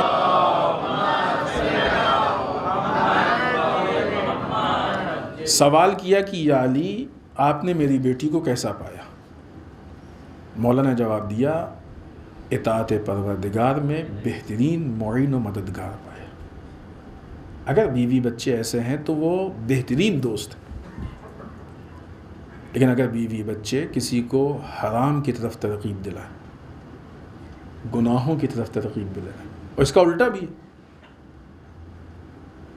بعض اوقات شوہر کہتے ہیں کہ ہمیں حجاب پسند نہیں ہے. اب ہم اس موضوع پہ بھی بات نہیں کر رہے ہیں، یہ بات آئی صرف مثال. بعض اوقات سننے میں آتا ہے، افسوس بھی ہوتا ہے کہ یہ شوہر خود کہہ رہا ہے کہ ہمیں، یعنی کتنا بے غیرت ہے، یہ بے حیا ہے، بے غیرتی تو ہے نا. بیوی ایک مرتبہ کہے کہ ہم حجاب نہیں کریں گے تو شوہر کو روکنا چاہیے. خود شوہر کہہ رہا ہے کہ ہمیں حجاب نہیں پسند ہے، تم حجاب نہ کرو. تو یہ ظاہر سی بات ہے کتنی بے غیرتی ہے یہ. تو اگر وہ اس کو حرام کی طرف لے کے جا رہا ہے تو یہ دشمن ہے اس کا، اسے دشمنی کہتے ہیں. لہٰذا وہ بیوی بچے کہ جو انسان کو حرام کی طرف لے کے جائیں وہ دشمن ہے اس کے، ان سے ڈرنا چاہیے. تو سب نہیں ہے، لیکن یہ مسئلہ یہاں پہ صرف محدود بیوی بچوں میں نہیں ہے. ہر وہ چیز کی جو انسان کی نزدیکی چیز ہے، بیوی بچوں سے نزدیک کون ہے؟ ہر وہ چیز جو انسان کی نزدیکی چیز ہو اور اس کو صحیح ٹریک سے ہٹانے کی کوشش کرے وہ دشمن ہے. صرف بیوی بچے نہیں، دوست بھی اگر اس کو صحیح راستے سے ہٹا رہا ہے تو دشمن ہے. دکھتا دوست ہے لیکن صحیح معنوں میں کام دشمنی والا کر رہا ہے. بے انتہا بہت ساری اس میں مثالیں. چوتھی چیز کہ جو دشمن کے نام پہ گنائی گئی اور اہم ترین ہے، وہ دشمن کی جو دشمنان خدا، دشمنان خدا یعنی در واقع ان کو اللہ سے اور اللہ کے نظام سے دشمنی ہے. آپ سے اس لیے دشمنی کرتے ہیں کہ آپ نظام پروردگار پہ عمل کر رہے ہیں. نظام کو چھوڑ دیں گے دشمنی ختم ہو جائے گی. سسٹم کی بنیاد پہ دشمنی. قرآن مجید نے اس کا مصداق بھی یہودیوں کو بتایا. یہودی اور بعض جگہوں پہ یا اسی میں ان کو عیسائیوں کو اس کا مصداق بتایا ہے، لیکن اصل جو خطاب ہے یہودیوں کو اور مشرکین کو. بہت مشہور آیت ہے، بسم اللہ الرحمن الرحیم. لَتَجِدَنَّ أَشَدَّ النَّاسِ عَدَاوَةً لِلَّذِينَ آمَنُوا الْيَهُودِ. آپ دیکھیں گے کہ صاحبان ایمان میں سب سے زیادہ عداوت رکھنے والے کون ہیں؟ یہود ہیں، یہودی. یہ وہ لوگ ہیں کہ جو قومی اعتبار سے ہمارے دشمن ہیں. یہاں پہ ایک چیز آپ کو سمجھنا چاہیے کہ ایک ایسا دشمن ہے، مثال کے طور پہ پہلے مثال دیں، ایک انسان کسی انسان کا دشمن ہے اور ایک انسان اس کے پورے گھر کا دشمن ہے، تو کون بڑا دشمن ہوا؟ جو گھر کا دشمن ہے. فرد کا دشمن بڑا نہیں ہے، گھر کا دشمن زیادہ بڑا ہے. اسی طریقے سے ایک انسان ایسا دشمن ہے کہ جو ہمارا فرد کا دشمن ہے، اور ایک ایسا دشمن ہے جو قوم کا دشمن ہے. کون دشمن بڑا ہوا؟ قوم کا دشمن. لہٰذا دفاع کی صورت میں جب ہم آگے بڑھیں گے تو پہلے قوم کے دشمن کا دفاع کریں گے یا پہلے اپنی ذات کے دشمن کا دفاع کریں گے؟ یہ جو 4 دشمن ہیں ہم کو ان سے بیزاری کرنی ہے. باقی جتنے بھی مصداق آتے ہیں، جتنی بھی چیزیں آتی ہیں، وہ انہی کے ضمن میں آتی ہیں. جو بھی نام ہے آپ جس کا بھی سنتے رہتے ہیں اور جس کی طرف بھی اشارے ہوتے ہیں، وہ کہیں نہ کہیں سے اسی کے ضمن میں آتی ہیں. اور ایسا نہیں کہ صرف یہ 4 طرح کے، اور بھی آیات میں، روایات میں اور بھی دشمنوں کی طرف اشارہ کیا گیا. یہ ہم نے تھوڑا مین موٹے موٹے جو بڑے بڑے ہیں ان کی طرف اشارہ کیا، ورنہ اور بھی ہیں کہ جو آیات و روایات میں پائے جاتے ہیں. ان کے جو اہداف ہیں 2 چیزیں اور اس میں ہم پیش کریں گے اور بس آپ کی زحمت تمام کریں گے، بہت زیادہ وقت نہیں. ایک یہ کہ ان کے اہداف کیا ہیں، کیوں دشمن ہیں، کیا چاہتے ہیں ہم سے. دوسری چیز کی اپنے اس مقصد تک پہنچنے کے لیے ان کا طریقہ کیا ہے، کس طریقے سے. پھر بھی ہم عرض کر رہے ہیں کہ یہ بات تفصیلی بات ہے، ہم یہاں پہ مختصراً آپ کی خدمت میں پیش کر رہے ہیں. ان کے اہداف کیا ہیں، مقصد کیا ہے. بہت سی چیزیں ایسی ہیں کہ جس کو ہم بہت زیادہ ہائی لائٹ کرتے ہیں، وہ چھوٹی چیز ہے کہیں پہ ایک. اگر انسان چھوٹی چیز میں پھنس جائے گا، چاکلیٹ میں پھنس جائے گا، تو بڑی چیز تک نہیں جا پائے گا. اپنے کو پہلے ہم چاکلیٹ نما چیزوں سے آزاد کریں، اس کے اوپر لے کے آئیں تاکہ بڑی چیزوں کو دیکھ سکیں، پہچان سکیں اور سمجھ سکیں. سب سے پہلا جو ان کا مقصد ہے، جو ان کی بنیادی ایک تمنا ہے، وہ یہ کہ جو ہمارے مذہبی عقائد ہیں، جو ہمارا مذہب ہے، یہ اس کو خراب کرنا چاہتے ہیں یا کمزور کرنا چاہتے ہیں. یعنی ہم اپنے مذہب میں کمزور پڑ جائیں، نظام پہ عمل کرنے میں کمزور پڑ جائیں. جو ہمارا یقین ہے دین پہ، وہ یقین کمزور پڑ جائے. اس کے لیے کیا ہے؟ اس کے لیے عموماً انڈائریکٹ، ورنہ بعض اوقات ڈائریکٹ بھی یہ بات آتی ہے کہ دنیاوی چیزوں کو، مادی چیزوں کو بہت مضبوط کر کے دکھاتے ہیں تاکہ دوسرا پہلو خود بخود کمزور ہو جائے. یا یہ ایڈورٹیزمنٹ کی جاتی ہے، یہ حالات پیش کیے جاتے ہیں کہ وہ کمزور. اس کے لیے سب سے بڑا جو راستہ استعمال ہوتا ہے وہ دین کا ہی استعمال ہوتا ہے. مثال دیں ہم آپ کو، مثلا قانون اسلامی، نظام اسلامی کو کمزور کرنے کے لیے یہی جو 9 ربیع الاول تاریخ ہے. بعض لوگوں سے آپ نے سنا ہوگا، اس پہ ہم گفتگو کر چکے ہیں، یہاں بعنوان مثال پیش کر رہے ہیں. سنا ہوگا کہ بعض لوگ کہتے ہیں کہ 9 ربیع الاول کے موقع پہ گناہ سے متعلق کہ نعوذ باللہ اگر گناہ کریں گے، غلط ہے، یہ ہے، ہم کہہ نہیں رہے ہیں، یہ غلط لوگ غلط بات کرتے ہیں. گناہ کریں گے تو لکھا، ہاں دیکھیں سنا ہے آپ لوگوں نے بھی، غلط ہے یہ قرآن کے مقابلے میں، آیت قرآنی کے مقابلے میں، اور نہ کہ آیتوں کے مقابلے میں. تفصیلی گفتگو ہم کر چکے. اگر یہ چیز معاشرے میں آئے گی تو کیا ہوگا؟ اسلام کمزور پڑے گا. کس کا نقصان ہوگا؟ کوئی گناہ اگر کرتا ہے تو کسی ایک بچے کے ہاتھ سے چاکلیٹ بھی نہیں، اگرچہ اس کے نتیجے میں یہی سب ہوگا. مثلا اگر یہ طے کر لیا جائے، کوئی بھی ملک یہ اعلان کر دے کہ 1 گھنٹے کے لیے کوئی قانون نہیں ہے، تو آپ سوچئے کہ اس 1 گھنٹے میں اس ملک کا کیا حال ہوگا. بعض اوقات آپ دیکھتے ہیں نا، بعض ملکوں میں ایسا ہوتا ہے کہ حکومت تبدیل ہوتی ہے اور پریسیڈنٹ کے ساتھ یہ ہو گیا، فلاں ہو گیا، تھوڑا سا قانون ڈھیلا پڑتا ہے، تو کیا حالات ہوتے ہیں اس ملک کے؟ پورا ملک جلنے لگتا ہے. نظام کو اگر ہٹا دیں گے تو بچے گا کیا؟ قانون کو اگر ہٹا دیں گے تو بچے گا کیا؟ تو احمقانہ چیز ہے. اگرچہ حیوانوں کے بھی نظام ہوتے ہیں، لیکن انسان اور حیوان کے بیچ میں نظام کا فرق ہے. یعنی تم انسانوں کو حیوان بنانا چاہ رہے ہو. وہ تاریخ کی جس تاریخ سے اپنے وقت کے امام کی اطاعت کا ہم آغاز کر رہے ہیں، تم اس اطاعت کی تاریخ کو معصیت میں تبدیل کرنا چاہ رہے ہو. ایک دم الٹا. یہ تو مزید اطاعت کی تاریخ ہے. ہم زیادہ اطاعت کر کے ثابت کریں مولا ہم آپ کے مطیع ہیں. یہاں پہ گناہ کروا کے ثابت کر، روز اول ہی سارا مسئلہ خراب.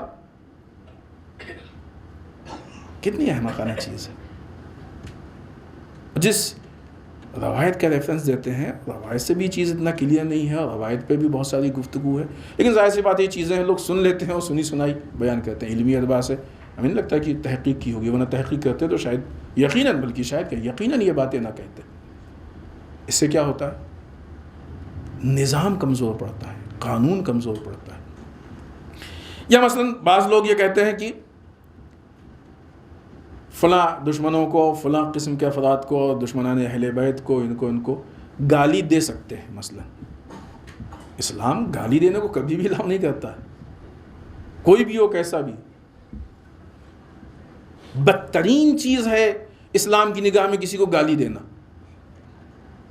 اور دنیا کی نگاہ میں اور اسلام کی نگاہ میں بہت بڑا فرق ہے گالی کے مسئلے میں. دنیا یہ سمجھتی ہے کہ اگر کسی نے کسی کو گالی دی تو جس نے گالی دی وہ بڑا ہے, اور جس کو دی وہ چھوٹا ہے. اسلام کہتا ہے کہ جس نے گالی دی وہ پست ہے, جس کو گالی دی گئی وہ بڑا ہے. اس لیے کہ گالی دینے والے کی زبان خراب ہے, گالی دینے والے کی ذہنیت خراب ہے, گالی دینے والے کا اخلاق خراب ہے, گالی دینے والے کا نظام خراب ہے. ساری پرابلم دینے والے میں پائی جا رہی ہے, اور اسی معاملے کو لے کے, پوری اس کو نہیں, دوسرے معاملات کو. اگر وہ سن کے برداشت کر رہا ہے تو اس کے یہاں یہ پرابلم نہیں پائی جا رہی, اس کے یہاں یہ مشکل نہیں پائی جا رہی. ہاں اگر کسی پرابلم کی بنیاد پہ گالی دی جا رہی ہے تو ہاں اس بنیاد پہ اب وہ جس کو گالی دی جا رہی ہے وہ ہو سکتا ہے کہ خراب ہو. اور یقیناً ہے بعض ایسے موارد ہیں جن کے لیے لوگ کہتے ہیں, اس میں کوئی شک و شبہ کی گنجائش نہیں کہ وہ غلط ہے, لیکن ان کی غلط ہونے کی بنیاد پہ ہم اپنے آپ کو گالی دے کے ہم ایک گناہ کو کیوں اپنے نام پہ لکھوا لیں. نارمل حالات میں اگر کوئی گالی دیتا ہے تو گالی دینے والا بدترین انسان ہے. جس کو گالی دی جا رہی ہے اگر اس کا کوئی دوسرا گناہ نہیں ہے تو وہ اس سے بہتر. پھر اگر گناہ ہے اس کا تو گناہ کی بنیاد پہ.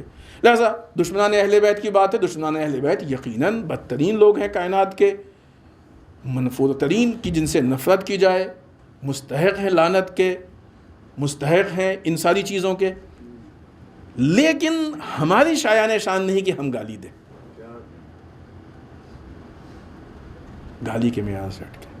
اگر انسان کے درمیان یہ سارے ویلوز, یہ ساری چیزیں ٹوٹنے لگیں گی, نظام کمزور پڑے گا, سسٹم کمزور پڑے گا. اور اس کے اپنانے کے لیے اور اس کو پھیلانے کے لیے بہت سارے راستے اپنائے جاتے ہیں, بہت سارے طریقے. ایک دوسری چیز کہ جو نظام کے رکن ہیں سسٹم کے, ان کو کمزور کرنا چاہتے ہیں. مثلا آپ دیکھیں ابھی مسئلہ حجاب کو لے کے, ہم نے اس سے پہلے بھی ذکر کیا, مسئلہ حجاب کو لے کے کتنی مشکلات پیش آ رہی ہیں, انٹرنیشنل لیول پہ مسائل پیش کیے جا رہے ہیں لوگوں کو. ہم نے کل عرض کی تھی یہ بات, دنیا ہے کہ اس کو کس طریقے سے بڑھاتی ہے. وہ لوگ کی جو حجاب کے خلاف پروٹیسٹ کر رہے ہیں ان کی تعداد 1000 سے اوپر بھی نہیں ہوتی, حمایت والے لاکھ سے اوپر, لیکن میڈیا کس کو دکھاتی ہے؟ یہ الٹا پیش کیا جا رہا ہے نا, اسی لیے پیش کر رہے ہیں کہ نظام کو کمزور کریں, نظام کو کم.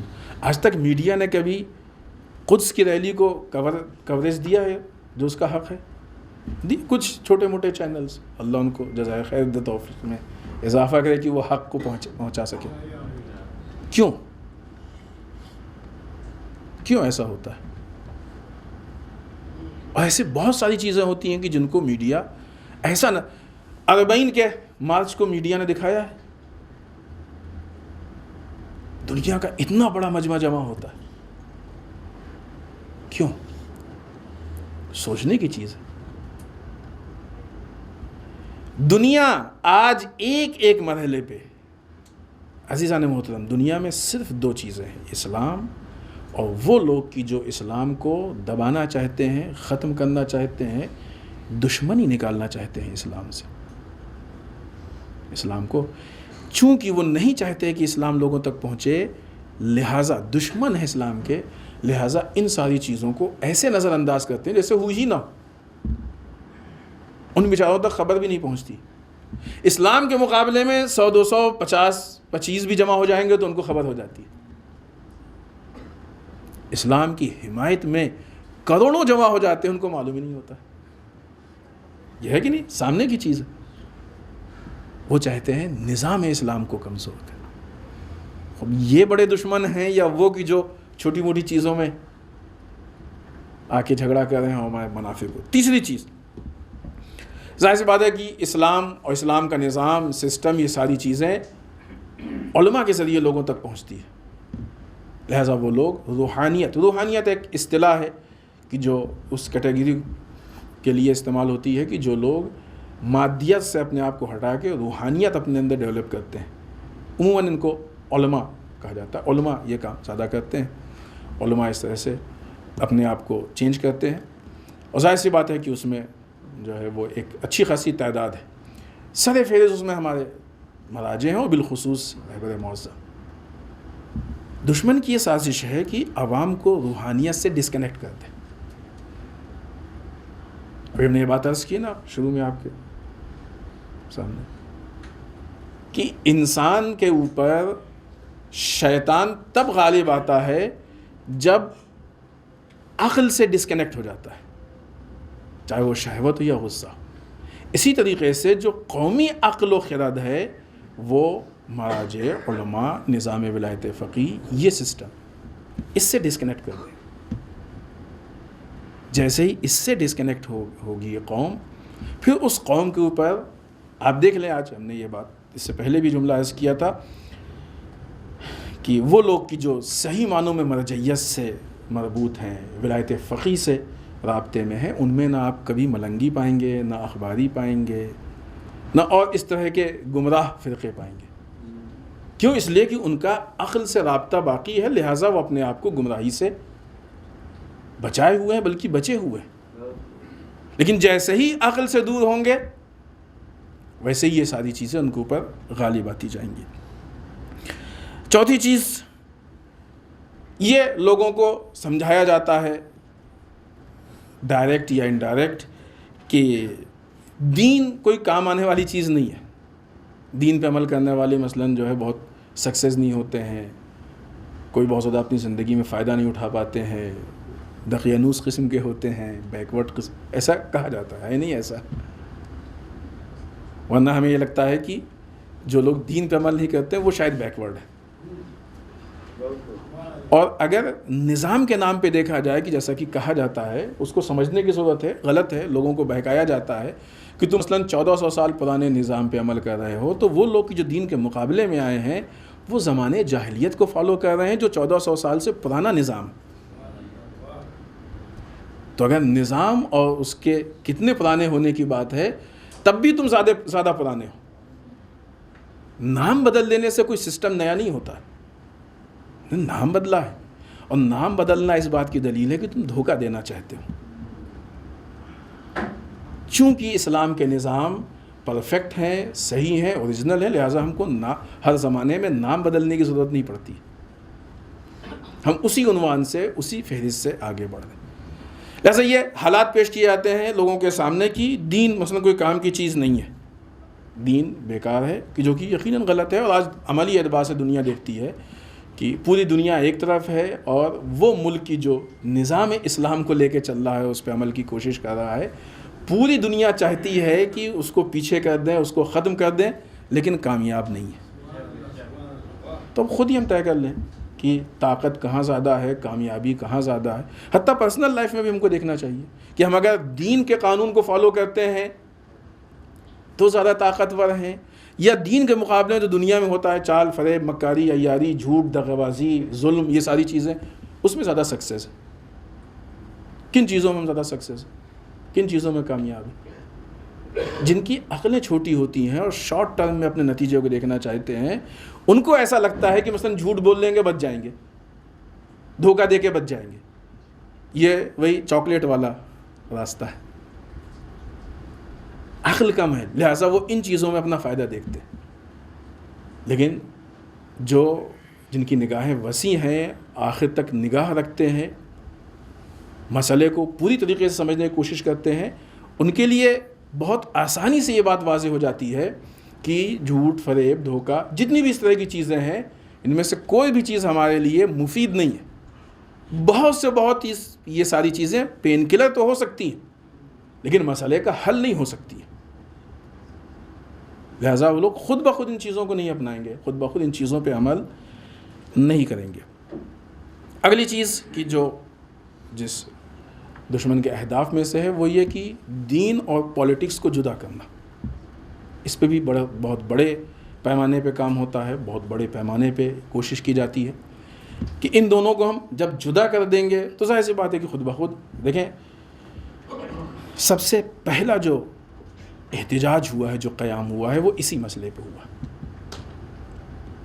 غدیر جس چیز کا اعلان ہے وہ یہ کہ ایک سینٹرلائز لیڈرشپ میں دین و سیاست دونوں, جو چیز غصب کی گئی وہاں پہ پولیٹیکل عہدے کو غصب کیا گیا. جتنی بھی چیزیں ہیں جن کی بنیاد پہ ہم دوستی اور دشمنی یہ ساری چیزیں طے کرتے ہیں, فلاں فرق ہے, فلاں ڈیفرنس ہے, فلاں فرق ہے, کوئی فرق اس وقت نہیں ہوا تھا. صرف مسئلہ اتنا تھا کہ عہدے کو غصب کیا گیا تھا کہ اگرچہ یہ صرف اس کی بنسبت ہے ورنہ در واقع یہ چھوٹی چیز نہیں ہے. صدیقہ طاہرہ نے اس پہ قیام کیا تھا, اتنا بڑا قیام کیا, اتنا عظیم قیام کیا, لوگوں کو دعوت دی اس قیام کے لیے, اتنی عظیم قربانیاں دی, کیونکہ معلوم ہے کہ اگر اس کو الگ کر دیا جائے گا تو دین کمزور ہو جائے گا. یہ دین کو کمزور کرنے کے لیے, اور اس کو اگر ملا دیا جائے گا تو دین اپنے مقام پہ پہنچ جائے گا. لہٰذا یہ ایک کام ہے کہ جو دشمنوں کی طرف سے بہت بڑے پیمانے پہ کیا جاتا ہے. چھٹی چیز, اور یہاں پہ اس سلسلے کو ہم ختم کریں گے کیونکہ اس کے بعد تھوڑا سا ان کے طریقوں پہ بھی گفتگو کر لیں اور جلدی سے آپ کی زحمت تمام کریں.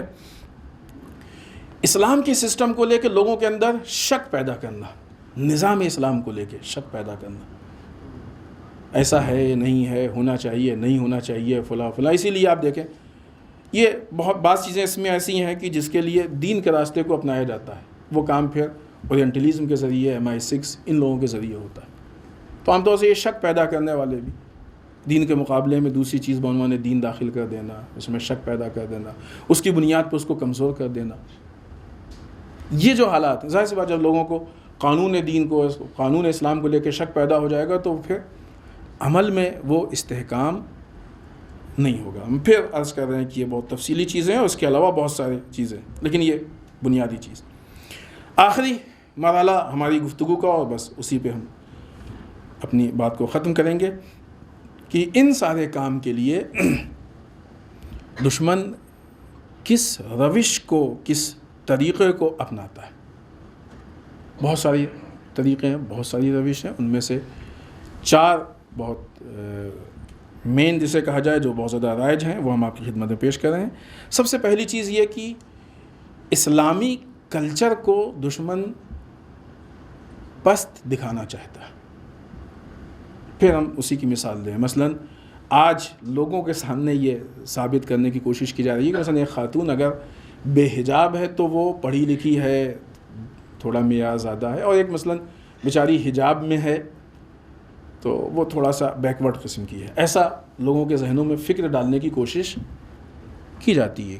اگرچہ آپ نظام کی قوت پہ ایک چیز تصور کیجئے, آج بھی آپ اگر جائیں کہیں روڈ پہ کوئی چیکنگ ہوتی ہو, ناکہ بندی ہو, کچھ ہو, جس رسپیکٹ سے چیکنگ کرنے والے ایک حجاب والی خاتون کو دیکھتے ہیں اس رسپیکٹ سے بے حجاب خاتون کو نہیں دیکھتے.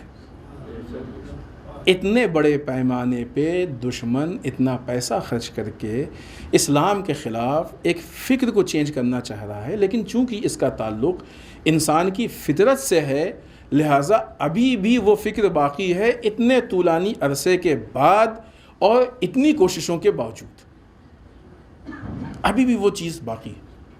اور یہاں پہ پھر ہم کو سوچنا چاہیے کہ اگر ہم دنیا کے اس بہاؤ میں نہ آ کے نظام کو مضبوط کرنے کی کوشش کریں تو جو چیز بغیر حمایت کے اتنی مضبوط ہے وہ حمایت کے ساتھ کتنی مضبوط ہو جائے گی. لہٰذا اس کلچر کو کمزور کرنے کی کوشش, مطلب ایسا کہ یہ تو بیچاری محدود ہوتی ہیں, یہ تو قید ہوتی ہے, یہ فلاں ہوتی ہے, یہ فلاں ہوتی ہے. ہمیں اس پہ بات حجاب پہ ہو چکی ہے ہم لوگوں کی بات, اور انشاءاللہ پھر بھی ہوگی. ابھی ہمارا موضوع اور وقت میں گنجائش نہیں ہے. تو ایک طریقہ یہ کہ اسلام سے متعلق جو چیزیں ہیں، جو نظام ہے، سسٹم ہے، اس کی تحقیر، اس کو کم کرنا، اس کی توہین کی، اس کی زیادہ کوئی خاص ویلو معاشرے میں نہیں ہے. دوسری چیز کہ وہ کمیونیکیشن کے جو الگ الگ طریقے ہوتے ہیں ان کو استعمال کرتے ہیں، ڈائریکٹ انڈائریکٹ ان طریقوں سے اپنے میسج کو پہنچاتے ہیں اور اسلام کے خلاف باتوں کو پیش کرتے ہیں. تیسری چیز جو وہ ڈالنا چاہتے ہیں اور بتانا چاہتے ہیں وہ یہ کہ بھائی تمہیں آزادی چاہیے، کیوں تم دین میں قید ہو؟ مگر کس نے کہا ہے کہ آزادی میں کوئی قانون نہیں ہوتا ہے؟ آیا یہ حقیقت ہے کہ آزادی اسی کا نام ہے جہاں قانون نہ ہو؟ ہمارا ملک 15 اگست کو ہم جشن مناتے ہیں کس چیز کا؟ آزادی کا. 26 جنوری کو کون سا جشن مناتے ہیں؟ ہمارا اپنا قانون بنا ہے. اگر آزادی قانون کے بغیر رہنے کا نام ہے تو پھر یہ کیوں جشن ہے؟ اور دنیا کے اکثر سارے ملک ہیں جہاں پہ قانون ہے اور سب نے قانون بنایا ہے. تو بنیادی اعتبار سے تو آدمی کو سمجھ میں آتا ہے نا کہ قانون ہونا نہ ہونا، بلکہ قانون نہ ہونا یہ بہتوں کی آزادی کو چھین لیتا ہے. آزادی کو باقی رکھنے کے لیے قانون کا وجود ضروری ہے. اس طرح کی فکر کیوں آپ قید ہیں، آزاد ہو جائیں، یہ ساری چیزوں سے نکل جائیں، بغیر یہی باتیں ملک کے قانون کے لیے کہی جائے کہ کیوں ہم قید ہیں، ہم آزاد ہیں، ہم چاہے روڈ پہ رائٹ چلیں چاہے لیفٹ چلیں، آپ سے کیا مطلب؟ آزاد ہیں، ہمارا ملک آزاد ہے. لیکن غلط ہے، ہر آدمی کہے گا غلط ہے، یہ قانون کے خلاف جائیں گے اور اس کے فساد پیدا ہوتے ہیں. اب ظاہر سی بات ہے کہ روڈ پہ آپ چلیں گے تو وہ فوراً ٹریفک ہوگا اور جلدی ہی وہ فساد دکھ جاتا ہے. لیکن بے حجاب خاتون نکلتی ہے تو اس کا بھی اثر ہوتا ہے فاسٹ، لیکن اتنی جلدی لوگوں کو سمجھ میں نہیں آتا، اس سے بہت زیادہ فساد پھیلتا ہے اور شاید وہ فساد زیادہ. چوتھی چیز، لوگوں کے درمیان میں تفرقہ ڈالنا. لوگوں کے درمیان میں تفرقہ ڈالنے سے عوام کی طاقت کمزور ہوتی ہے، قوموں کی طاقت کمزور ہوتی ہے، اور وہ لوگ کی جو حکومت کرنا چاہتے ہیں، جو مسلط ہونا چاہتے ہیں، وہ اپنے کو مضبوط کرتے ہیں. اسی کو اسلام نے فساد کہا ہے. اس پہ اس کی بہت زیادہ مذمت کی گئی ہے، فساد کی، فساد پھیلانا. مفسد کی سخت ترین سزا ہے اسلام میں. جو فساد پھیلائے زمین پہ مفسد کہتے ہیں اس کو، اس کی سخت ترین سزا ہے. ہم پھر آپ کی خدمت میں عرض کریں، جتنے ہم نے پوائنٹس پیش کیے ہیں یہ خود ایک موضوع ہیں الگ الگ، یہ ساری باتیں اتنے کم وقت میں، لیکن ہم نے ایک نچوڑ کوشش کی کہ آپ کی خدمت میں پیش کریں دشمن سے متعلق، کہ ہم ایک خاکہ اس کے تحت پہچان سکیں کہ دشمنی کی جو سرنوشت ہے اس کا آغاز کہاں سے ہوتا ہے اور کہاں پہ ختم ہوتا ہے.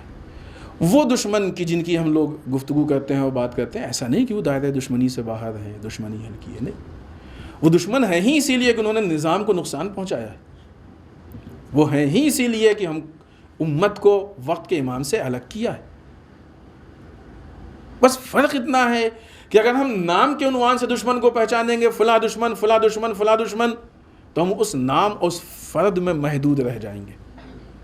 لیکن اگر ہم نظام کے عنوان سے دشمن کو پہچانیں گے تو دنیا میں جب بھی اس معیار کی دشمنی کوئی بھی انجام دے گا تو ہم پہچان جائیں گے کہ کس کے راستے پہ چل رہا. نام والوں کا دشمن اپڈیٹ نہیں ہوتا ہے، نظام والوں کا دشمن زمانے کے حساب سے اس کا نام، اس کی شخصیت، وہ فرد اپڈیٹ ہوتی رہتی ہے. لہٰذا دشمن کے پہچاننے میں مزاج، اسی لیے دشمنی ہمیشہ کردار سے ہوتی ہے، مزاج سے ہوتی ہے، افراد سے نہیں ہوتی ہے، ذات سے نہیں ہوتی ہے، کردار سے ہوتی ہے. یہ جو دشمنی ہے اور نظام کی بنیاد پہ دشمنی، یہ سکسیس ہے، یہ قوموں کو ترقی کی طرف لے کے جاتی ہے.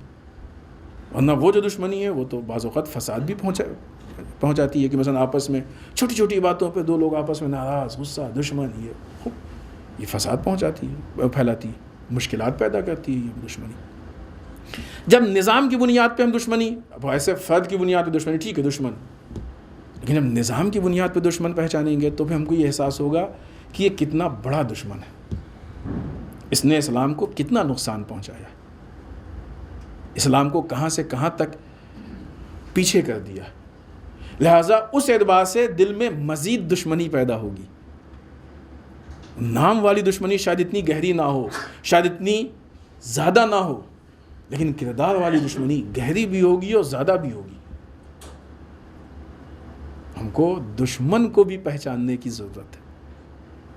لہٰذا ان کی دشمنی میں کوئی کمی نہیں, کوئی مشکل نہیں ہے. جو بھی اہل بیت کا دشمن ہے یقیناً دشمن ہے, لیکن اہل بیت سے دشمنی کی کیوں اس نے؟ اہل بیت کا دشمن ہے کیوں؟ وہی ابتدا کی بات جہاں سے ہم نے شروع کی تھی گفتگو, کہ یہ وہ دشمن ہے کہ جو در واقع اللہ کا دشمن ہے. اہل بیت کا دشمن اللہ کا دشمن ہے. اہل بیت کا دشمن رسول کا دشمن ہے. اہل بیت کا دشمن نظام کا دشمن ہے, سسٹم کا دشمن ہے. اہل بیت کا دشمن قوموں کا دشمن ہے. اس معیار کو ہم جب پہچان لیں گے تو اس کے اعتبار سے پھر وہ انسان اس دشمنی کو محسوس کرے گا اور اس دشمنی کی بنیاد پہ اپنے وقت کے دشمنوں کو پہچان سکتا ہے. والسلام علیکم ورحمۃ اللہ وبرکاتہ.